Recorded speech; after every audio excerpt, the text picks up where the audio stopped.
Hey guys, Mike Linares here, and today we're going to be going over our hemodynamics, our Swan's catheter, and really just explaining how it breaks down the whole cardiac output and measures your pulmonary artery wedge pressure, your pulmonary artery pressure, as well as your, where did that last one go?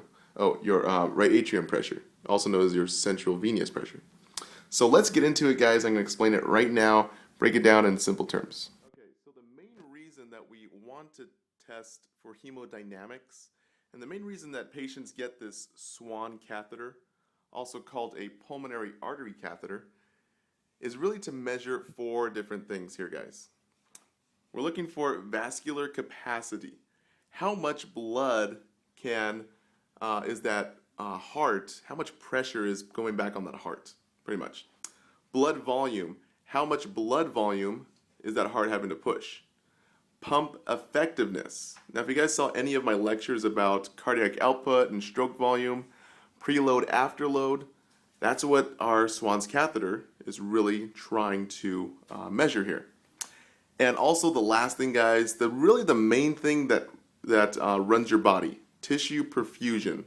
And all we're really talking about there is oxygen. So how much perfusion is really going on? Because if you really think about your heart does one thing and one thing only, and that's just to push out oxygen to the rest of your body. So this main thing right here, perfusion, that oxygen is pretty much that product that your body consumes. And this guy right here is really just that slingshot that pushes that oxygen out to the rest of the body.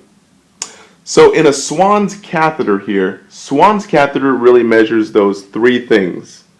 There's three ways to measure pressure. We're going to get into that. There's also one way to measure how much cardiac output, basically how much blood we're pushing from that heart in 1 minute. And then the big papa here, how much oxygen is actually really pushing out of the heart. And that's what we're going to get into right now. So let's go into our three ways to measure pressure here. So our three ways to measure pressure in this pulmonary artery catheter. What happens is the catheter is inserted by the doctor through that right atrium here.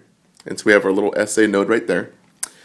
The doctor blows up the balloon on the end of this, and natural pressure, it's almost like a little styrofoam cup that follows the pressure of fluid and rests right here in our pulmonary arteries. Now we know that this right side of the heart pumps blood directly into the lungs. So we want to measure how much pressure is coming from the body and being pushed into the lungs. If we have right-sided heart failure, we know that R for right-sided means rock in the body, basically meaning right-sided heart failure is body failure. So we can think of that as blood being backed up into the body. So we'll have edema in the body.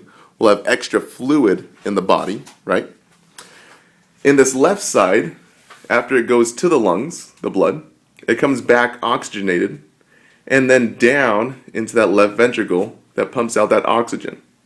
So if we have fluid coming back and backflowing into that left ventricle and then coming and backflowing into the lungs, we're going to start hearing crackles. We're going to start having signs and symptoms of left heart failure. And we can remember left heart failure, oops, there's my L, as lung heart failure pretty much, because all that fluid is coming back and being pushed on the lungs. So there's a few ways to measure the pressure. We have our right atrial pressure, also known as our central venous pressure. This should be between 1 and 8 millimeters of mercury, and we measure it right here, guys. Our next is our PAP, your pulmonary artery pressure, and that's directly measured from this little bulb right here. So it's always deflated, and when it's deflated, we can have a systolic pressure of 15 to 26 millimeters of mercury. Now, guys, remember, systolic is that squeeze. So how much pressure is that heart during contraction, that depolarization, those squeezing, how much pressure is really going to that lungs? and really being pushed on that left ventricle. During diastolic means decompress, that relaxation. Really, your heart is really about 3/4 diastolic. It really fills a long time, just like a baseball batter really winds up for the pitch, and only a little bit of time is actually hitting the ball. That's for your systolic, the squeeze. So your diastolic, we're winding up for the punch pretty much, and that should be between 5 and 15. So your last one here, guys, is your PAWP, your pulmonary artery wedge pressure. And that's in your pulmonary artery right here. This is going to the lungs. We inflate that for about 3 seconds, according to critical care nurses, and we can have a direct measurement of the pressure being backflowed from the lungs onto these prongs. So as we inflate this balloon for 3 to 5 seconds, we're actually cutting off circulation, which could be a scary thing. So all of the backflow of pressure is being pushed onto that balloon there.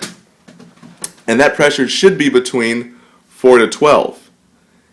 You can have left ventricular, it measures left ventricular end diastolic pressure. Fancy words for how much filling time is that left ventricle using to fill? How much pressure is being pushed on that left ventricle when it fills? In laboratory, we see that as a BNP, brain nutritic peptides. Those little nutritic peptides in the left ventricle that really help that left ventricle to stretch really, really big. And let's see here. Let's go into the thermodilution method and then the oxygen. All right, I lied. Before we go into the thermodilution method of measuring cardiac output, some things you have to know about PAWP, your pulmonary artery wedge pressure. If this 4 right here is less, say it's a 3 or a 1 for PAWP pressure, that means you're going to have your patient's going to be in hypovolemia, or decreased pressure being pushed on that left ventricle. If it's increased, you're going to have a hypervolemic patient, and you're going to have, it's going to be indicative of left ventricular failure. So if your patient has, let's say, an 18 millimeters of mercury for that PAWP, you're going to have increased pressure from this left ventricle, because that left ventricle is going to be stretching, backflow of blood into that PAWP right here. And you're going to also have more pressure right here in this right ventricle right there. So hopefully it makes sense a little bit more. Now for your measuring your cardiac output, remember for our Swan's catheter we just talked about the 3 measurements for your for the pressure in your heart. For your cardiac output, how much blood flow goes through the heart. Your Swan's catheter helps measure this from the thermodilution method. I call it the cold choo-choo train because we already know that normal cardiac output is between 4 to 8 liters per minute. Now, in the thermodilution method, how do we measure that with this big long string in the heart? How do we do it? So the one way we do it is we pump about 5 to 10 mLs of cold normal saline, and this cold normal saline goes through the heart, and we measure how fast it goes through the heart. So how long it takes, basically. The last step of it is for oxygenation. How do we measure the oxygenation in the heart here? How do we measure how much oxygen is actually going back to the lungs? We use the SVO2 little caliber on our Swan's catheter there. So the SVO2 measures between 60 to 80% is normal of the hemoglobin going back into the lungs, and they use a little fiber optic light. That's why I draw like a little light bulb.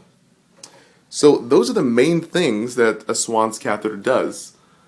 It measures the pressure, measures cardiac output, and measures the oxygenation of your patient's heart and blood volume. So lastly, guys, your Swan's catheter, basically your pulmonary artery catheter, is really just inserted for patients who have had cardiac surgery.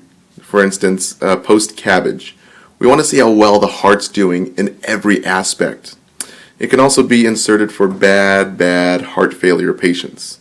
Patients who have exhausted all of the pharmacological volume depleting drugs like our ACE inhibitors, our Lasix, our beta blockers, our calcium channel blockers.